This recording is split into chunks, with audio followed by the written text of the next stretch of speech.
Good evening. I know some folks are still getting some food. You're more than welcome as the evening progresses to get back up and have a second helping, or we'll just count it as your first, so no one will really know you're recycling a plate from a neighbor. Welcome this evening to a real special opportunity to learn about something that's new in the state of New Jersey that exists in 40 other states across the nation, including Alabama and Ohio and Utah, Florida.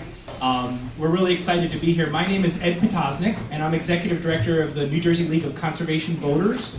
And we're based in Trenton, New Jersey, and we work with elected officials throughout the state to help educate them about conservation policies that they can do to protect our natural resources. I grew up in Montville, New Jersey, and it's great to be here in Jefferson on Lake Hopatcong because I learned to water ski on this lake.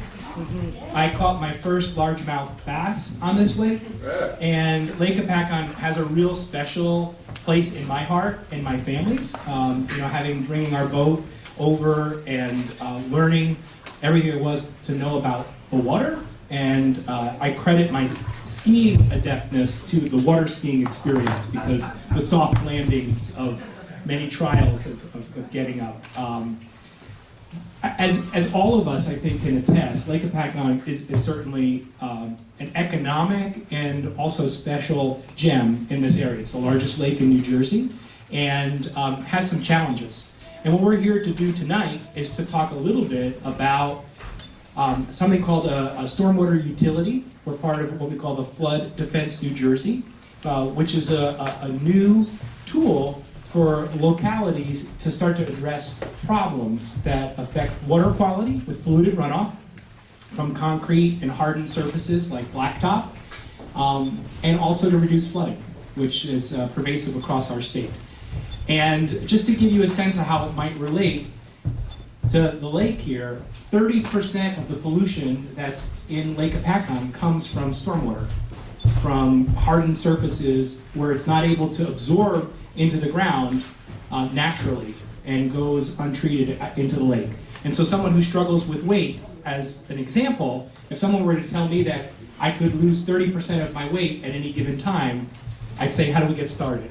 And so what we want to do tonight is we have some really great experts to help outline what some of the challenges are and what potential solutions there might be. And there are a whole bunch of them. There's grants available to help with stormwater, and we're going to go through some of those. Before we get started with our experts, I wanted to give a quick shout out to some folks that made tonight possible. Most importantly, Carolyn Singer, who did an amazing job and great outreach from our staff.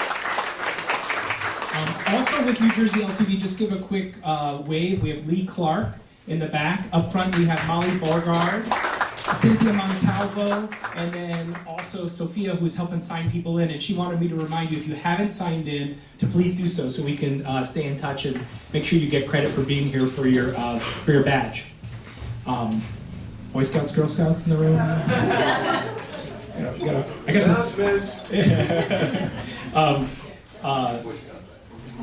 Also with us, Colleen Lyons from the Lake Hopatcong Commission. I want to give a quick wave. Thank you so much.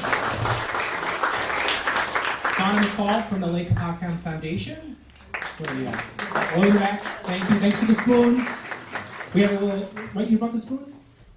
The spoons for the food? Yes, I brought the serving. Thank you. You were short serving spoons, so the fact that we could actually put food on our plate is because of Donna. We appreciate that. Bill Kibler from Raritan Headwaters Association. Over on your left side, and George Stafford from New Jersey Highlands Coalition in the back. Thank you, George. And we have a bunch of other dignitaries here. We're going to give a chance to introduce a little bit later, so I don't want to be remiss in missing anyone. So we're going to get started with the program. Our first speaker is Gary Brune. He works with New Jersey Future, where he's a policy manager. He has a long and very successful history in working on all kinds of development issues, most recently I think with the Department of Transportation. And you know, roadways they cover a lot of land in the state of New Jersey. And when we cover those up, we get runoff, and that runoff can cause problems. So he's going to introduce the concept of what a stormwater utility is and some of the other solutions that are available. And by way of example, before I turn the microphone over to him, which is always difficult for an elected official on my local school board, I want to point out one gift you can take with you that I feel is sort of special and typifies what natural systems are able to do. But I didn't bring it with me, so hold on a second. Up front here, we have this little white thing that says Flood Defense New Jersey, which is the coalition of organizations working together on this stormwater issue. And you might not know what this is, but if you've ever waxed a car or ever seen like late night TV, the ShamWow guy, you know, this is a chamois. It's a super high absorbent chamois. And the analogy here is before we had the ability to create stormwater utilities and green infrastructure, which acts like a sponge to absorb water, the only way we could protect ourselves from the flooding and polluted runoff was to use these chamois. And today we're lucky that there's a law in the books that allows us to explore this as a possible solution for communities like around Lake Hopatcong. So take one of these with you. They're really helpful when you have a spill or you want to shine your car. So I want to make sure we make that clear. And without further ado, I'm going to turn the mic over to Gary. Thanks so much.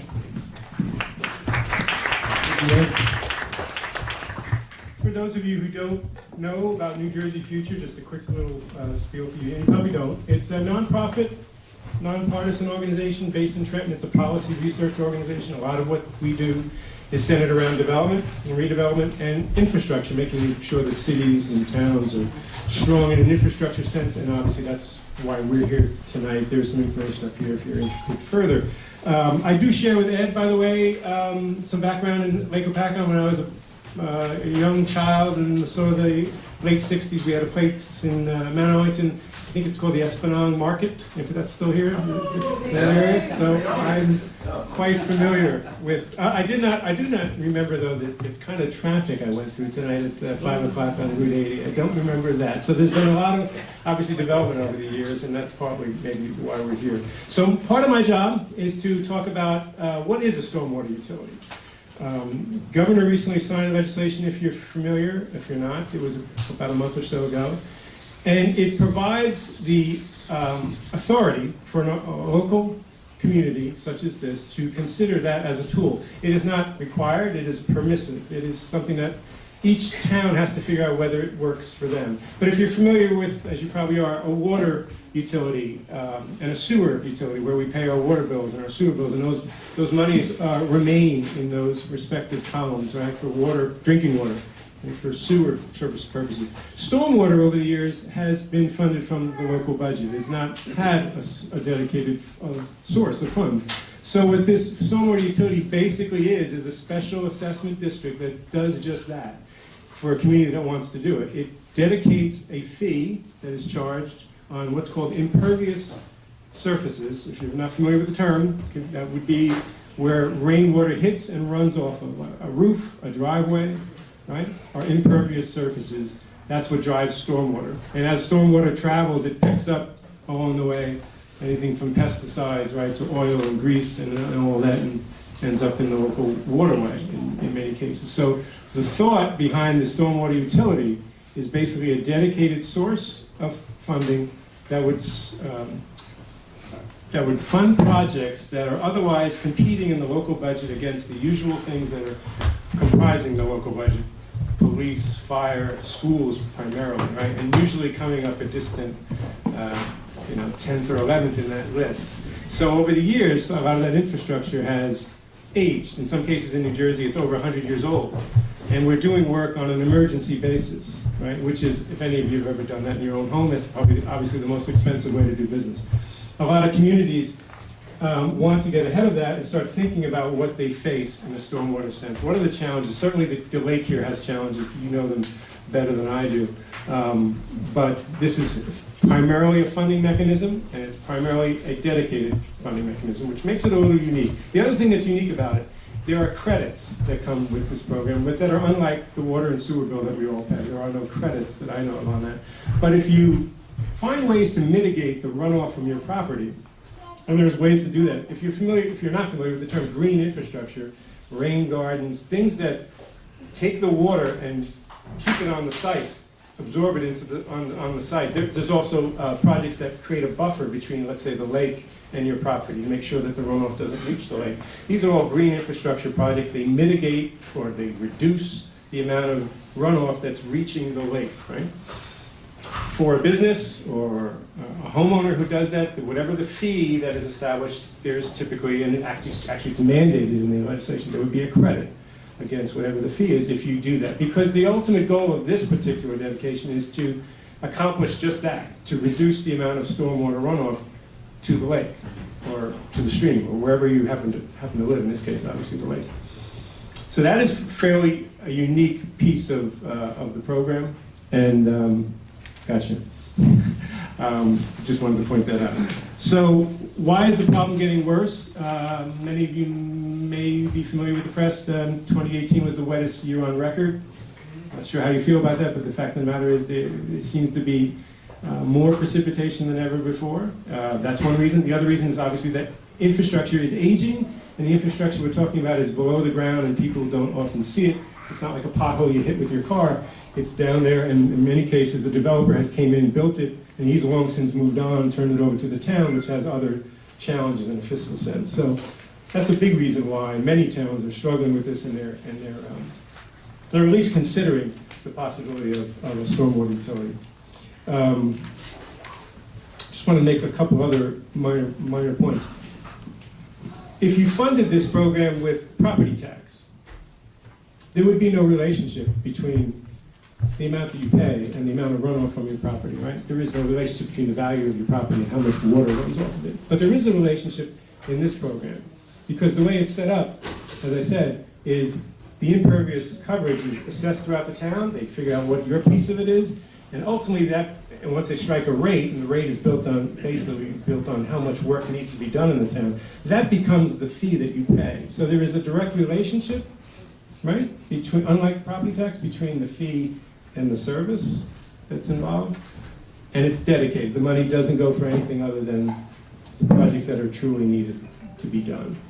Just a couple of quick points. I know we want to keep this short, and I think we'll have time for Q&A later, but that's the basics of the stormwater utility. Thank you. Thank you, Gary. There are note cards on your tables, so if you have any questions as we're going through this, please jot them down.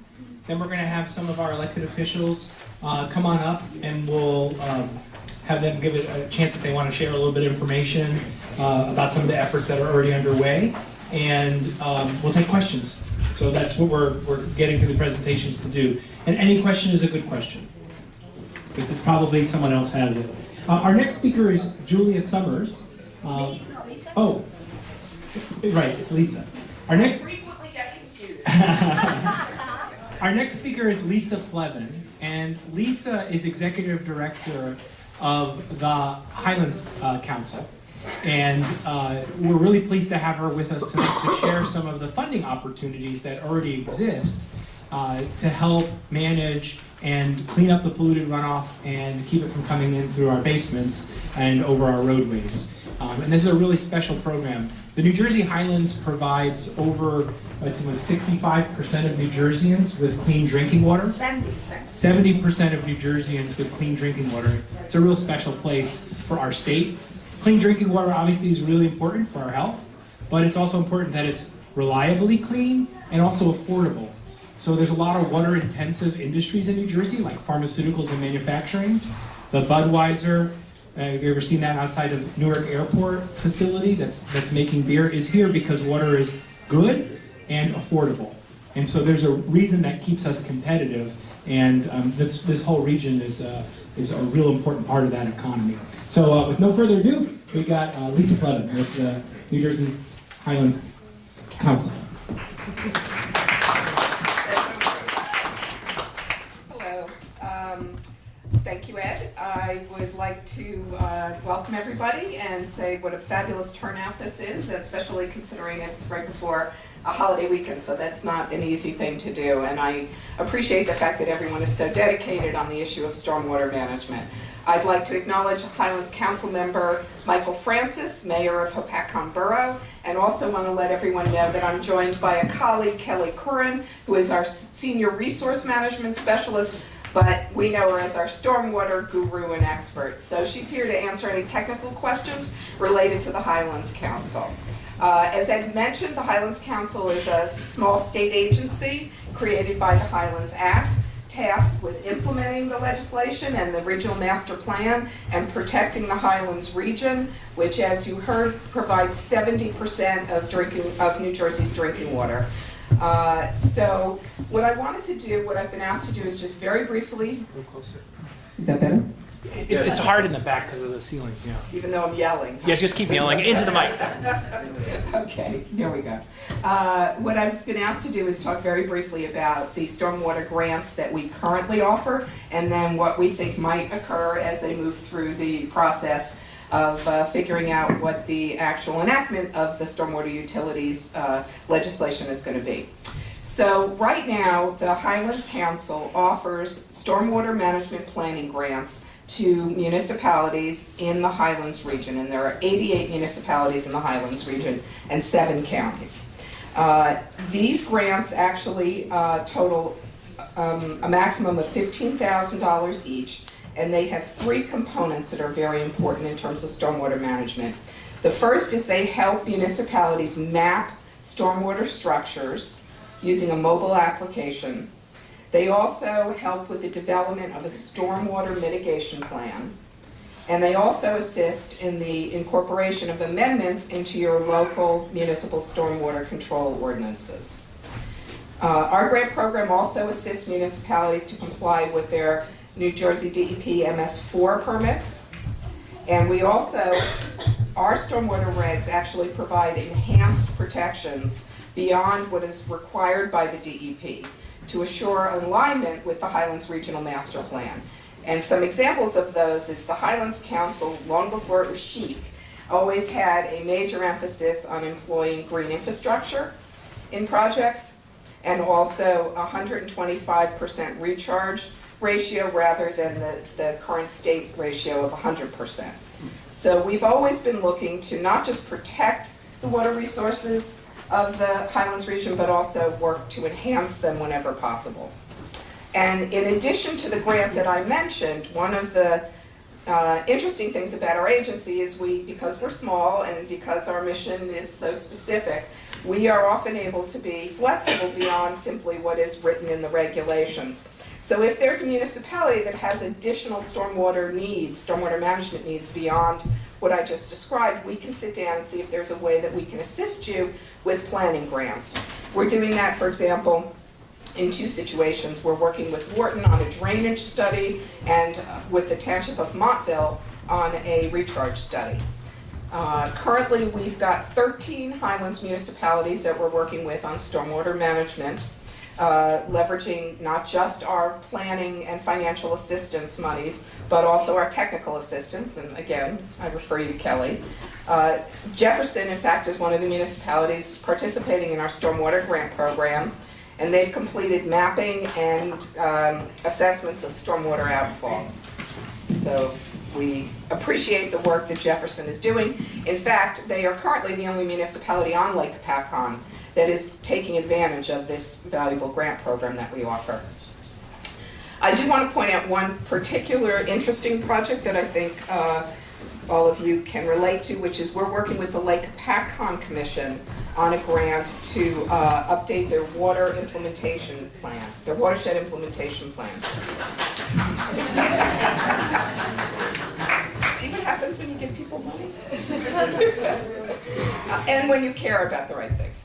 So the Highlands Council gave a grant to the Lake Hopatcong Commission in 2018 to update its 2006 Upper Musconetcong Watershed Restoration Plan and to convert it to a full watershed implementation plan.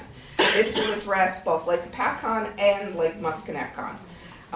The new watershed implementation plan will position the Commission to be able to take advantage of US EPA and DEP grants when they're available for significant infrastructure improvements to continue to improve lake quality.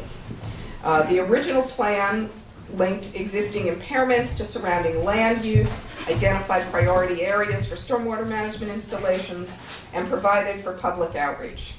The implementation projects that were enacted reduced total phosphorus in the lake by 33%, which is really significant. It's a start. It's not a finish, but it's a good start. So we anticipate that the update with the Lake Hopatcong Commission will reflect current conditions, document stresses on watershed-based improvements that were previously funded by the DEP and EPA. And we also expect to do drone monitoring and storm event sampling, and these will yield real-time results in terms of impacts on the lake. And we do expect, working with the Lake Hopatcong Commission, that the final watershed implementation plan will actually be completed by the end of this summer. So that's something really significant to look forward to.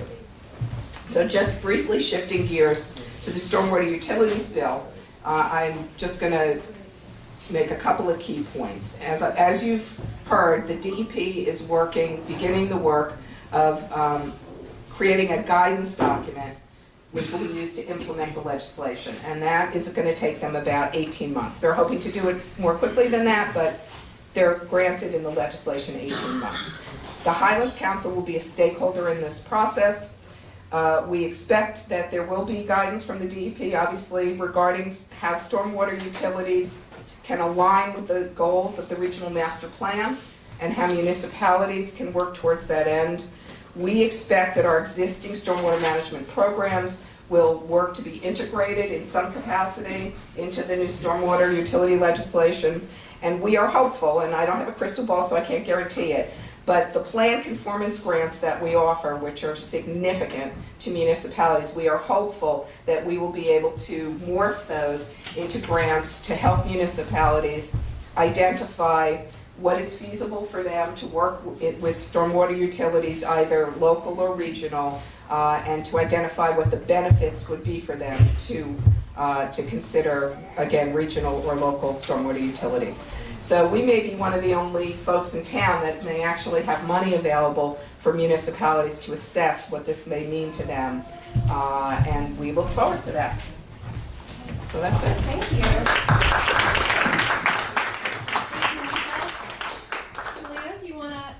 Julia Summers here is from the New Jersey Highlands Coalition, and I see some of you guys have a green toolkit, if you could pick that up for me, on your table. Feel free to follow along. There are pictures inside that talk about the green infrastructure that she is going to speak about. So I leave it to you.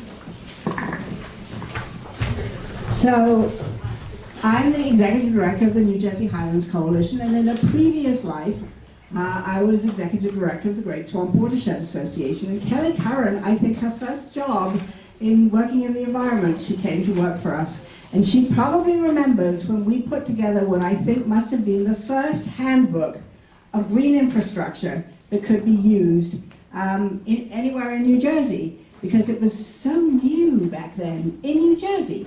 It wasn't new in all kinds of other places, but I like to think of New Jersey as being first amongst peers for all sorts of things, but it really wasn't on this one.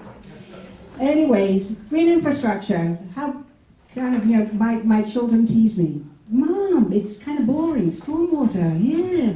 But that's what it makes the landscape. It decides so many things for us. So what is green infrastructure? Well, this gives you an idea of what green infrastructure is. The New Jersey Highlands Coalition and our Hopatcong Creek Initiative built a rain garden outside of Rat's Deli, which is in Hopatcong Township, on karst limestone. We received an award for it because it was challenging to do, and it receives the runoff from a very large area. You think a rain garden is just for little areas, a place the size of this room. It is surprising what a rain garden, when it's properly constructed, it's surprising what it can do. And the purpose of the rain garden is to accept all the stormwater, to allow the pollutants to drop out, and to slowly infiltrate back into the groundwater. Seems sort of sensible. In a way, it's trying to mimic nature, but do it even more efficiently. There are many sizes. We built one in Hopatcong, where the DPW helped us do one. They're beginning to crop up all over the place. We have done it by working with Rutgers Cooperative Extension. And I know Rutgers has worked with Hopatcong. Rutgers will come in and they will help a community map where all your impervious coverage is in town. And they will design some green infrastructure ideas, techniques, technologies for you. There are many different forms that green infrastructure can take. Examples might include, if you're dealing with a really huge area, one of the, like a mall, and it's got a very big parking lot. A wonderful facility that I saw was this huge lake. Water runs into the lake, and there's a sort of detention area. You don't notice it, but there is a detention area up front that slows the water down. The pollutants drop out, and then you've got a great big lake, which can be landscaped, and is there to, there's also an infiltration portion to it, but it can be incredibly attractive. It can be, reconstructed wetlands can be used for green infrastructure. Believe it or not, green roofs can be used in urban areas as green infrastructure. They're very efficient, and they obviously have to be built for your roof, but they can be done very light. They use special materials for the plants to grow in, and there are lots of plants that are very helpful for absorbing and transpiring all the water that is being basically recycled through that facility. So clearly they're useful for preventing flooding, for reducing pollution, and for beautifying your community. Rutgers has a program. They have fantastic staff who will help you design this stuff if you want to learn more about it before you ever get to thinking about a utility, or want to learn more along the way. I was told to speak for just a few minutes, and I know there are questions that to be asked, so, and I'm happy to answer any questions for you, but we can put you in touch with lots of experts. Thanks so much, Julia. Woo! Awesome. So if you have a question and you've jotted it down on your note card, I'm going to come around and collect those. If you have a question and you haven't jotted it down on the note card, this is your chance to do that as I'm going around and collecting them. I'm going to pass the mic over to Carolyn, who's going to introduce some of the elected officials that are here with us tonight and give them an opportunity to share some thoughts with you. So, Carolyn. Hello. So again, like I said, thank you everybody. This is such a huge crowd, so we're all very humbled. I would like to call up here Mayor Stan Zillis of Mount Arlington, Chairman of the Lake Hopatcong Commission, Ron Smith, Mayor Will Susan of Jefferson Township, and Mayor Francis of Hopatcong Borough. If all of you, yeah, turn it up. Hello.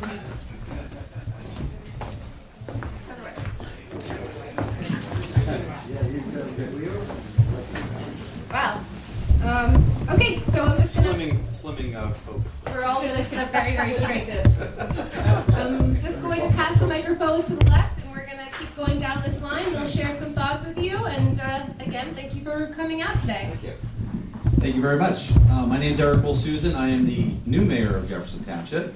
I just took office in January. I'm a lifelong resident here in Jefferson Township. I was in the police department for 31 years, served as deputy chief of police when I retired about 2.5 years ago. Also served as the president of the Lake Shawnee Club, which is one of Jefferson's largest communities, lake community, 83-acre lake. So stormwater management and lake management has certainly been something that's been near and dear to me as a resident of Lake Shawnee and president of the club.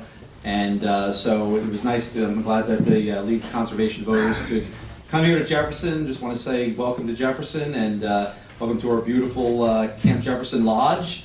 It's a township facility, and we're proud of the history here. It was called once Camp Clifton, now Camp Jefferson. And but I just want to say welcome to our community, and thanks for the League of Conservation Voters for putting this event on, so we can learn a little bit more about stormwater management and water conservation and everything that goes with it. So I'll turn it over to Ron Smith, our Lake Hopatcong Commission Chairperson. I'd like to thank you for running this event, to bring us some information so we all get a better handle on what's going on. I know everybody in this room is here for one reason. It's all about the lake and about the quality of the water. And we're all interested. The commission is very interested. I have 7 other members of the commission in the room with me this evening, and we appreciate it, and we'll do whatever we can to support your point of view. We're very involved in the quality of water. We do a lot of testing, so thanks again for doing this. Thanks, Ron.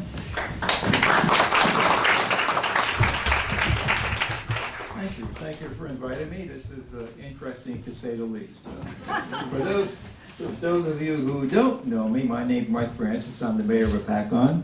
And Hopatcong Borough is just about, if I'm not mistaken, the entire west shore of Lake Hopatcong, and probably a little bit to the north. And so our lake is very near and dear to us, and we care a lot about what goes in that lake and how it gets there. And so we have a very strict set of stormwater control when you want to develop or build in our town. It's a pretty tough set of criteria.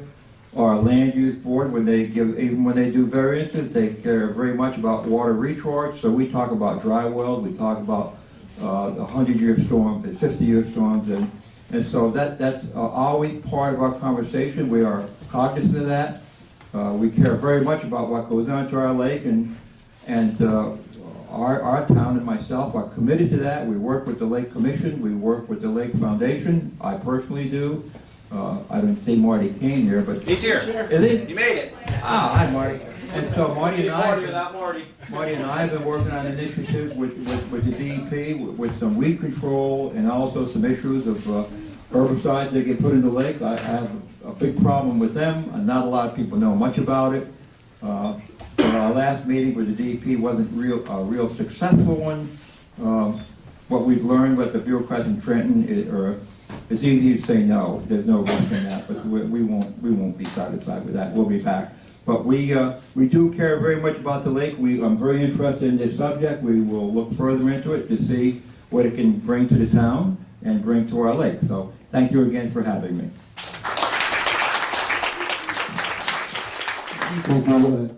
I'm Mike Stanzilis, the mayor from Mount Darlington, New Jersey, and thank you, Mayor Will Susan, for hosting this here tonight. You obviously didn't get the blue jacket. I didn't get the memo.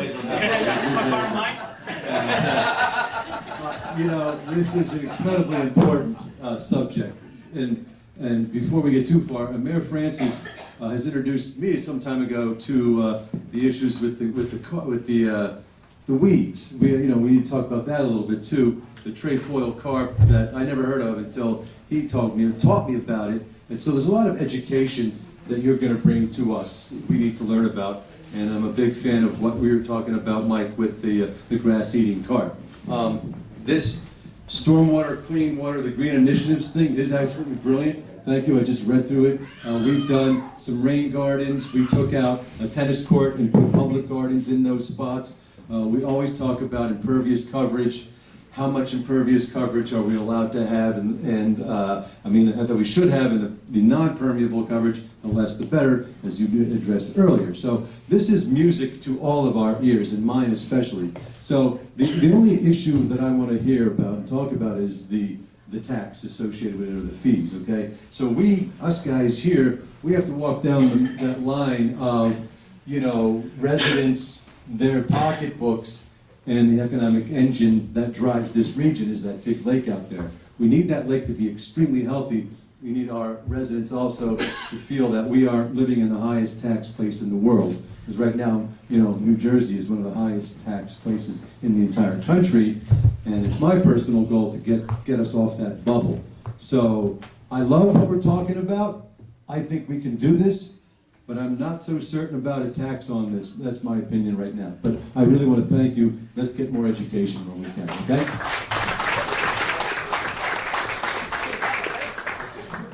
Great. So are there more questions that I missed? I know some people were jotting some things down. So, interestingly, with the, particularly the stormwater utility, one thing to sort of, thank you, to highlight is when we call something a fee and when we call something a tax, and something in New Jersey that's been really a tradition for a long time, which is, thank you, the polluter pays principle, which is if you pollute, whether you're ExxonMobil and you have a tanker in the Hudson River that explodes and washes up all kinds of oil, or you're DuPont and you've been manufacturing Teflon and PFOA and PFAS, which are linked to cancer, make it into our wells. We have a long tradition of holding polluters accountable. The interesting thing is, as homeowners and businesses, we don't always think of ourselves as a polluter, right? Because someone allowed us to build a building, and in today's code for new construction, the stormwater rules are, the thresholds are pretty high. Mostly what we're looking to address is stuff that happened a long time ago, where folks didn't really understand the impacts that were going to happen. And so I always like to say, like, if humans cause a problem, we also can solve a problem, and this is an approach to do that. So if polluters are paying because you're, delivering polluted runoff, untreated and unabsorbed into the ground, the reason we call it a fee is because you can get a credit for, and reduce that fee for being less of a polluter. And that's really a difference. And so there's a couple questions that we got related to that, like how does this work in other states? And what does it all really mean? And I'll just, at the top level, say, it looks very different lots of places. So in rural communities that are doing a lot of farming, the way that they handle this is different than places that don't have any farms and have all industrial development. And sort of who picks up a burden and at what level is really varies. And the nice thing about this is it's locally controlled. So you get to decide. If you go that direction, what it looks like. If there is a fee, what do the credits look like? If there is a fee, how much is it? Who's actually paying? And what is it going to? Those are all things you get to articulate. And with time, we're going to find out more too about the guidance. So one of the questions here is, does the assessment have to be based on the impervious surface itself?